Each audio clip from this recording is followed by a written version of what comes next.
জাতীয় সংসদে সম্প্রতি আপনারা জানেন যে আমাদের শ্রম আইনটা পাশ হয়েছে এবং সেই আইন পাশ করার ক্ষেত্রে সরকার সেখানে কিছু সংশোধন করে পাশ করিয়েছে।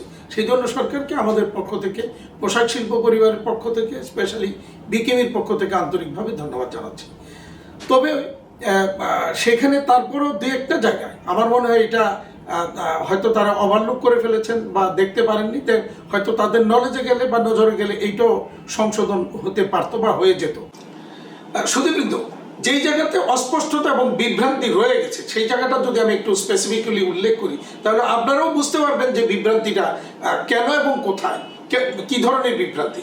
যেমন শ্রম আইনে রিজাইনের যে শ্রমিকদের রিজাইনের যে বেনিফিট, সেখানে বলা হয়েছিল আগে ছিল 5 বছর পরে কেউ যদি রিজাইন করে তাহলে সে রিজাইনের একটা বেনিফিট পাবে।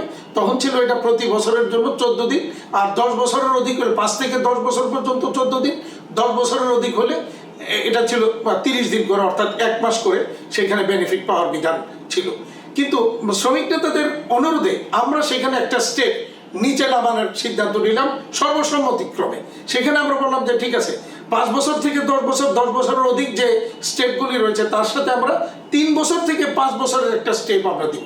সেখানে সিদ্ধান্ত ছিল, সর্বসম্মত সিদ্ধান্ত ছিল ট্রাইপার্টাইট কনসালটেশন কমিটিতে, 3 বছর থেকে 5 বছর পর্যন্ত 7 দিনে, প্রতি বছরের জন্য 7 দিনের পাবে।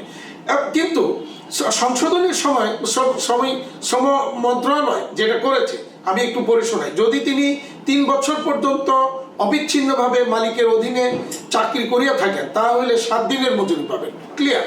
3 বছর পূর্ণ হলে পরে প্রতি বছরের জন্য 7 দিন পাবে, এটা ক্লিয়ার করলো।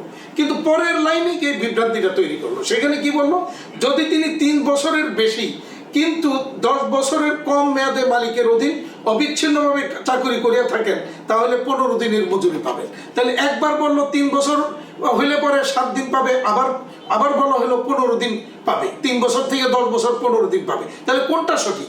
এটা হওয়া উচিত ছিল 3 বছর থেকে 5 বছরের মধ্যে 7 দিন, 5 বছর থেকে 10 বছর পর্যন্ত 15 দিন। সেটা না হয়ে এই বিভ্রান্তিটা এখানে, এটা কি ইচ্ছাকৃত বিভ্রান্তি?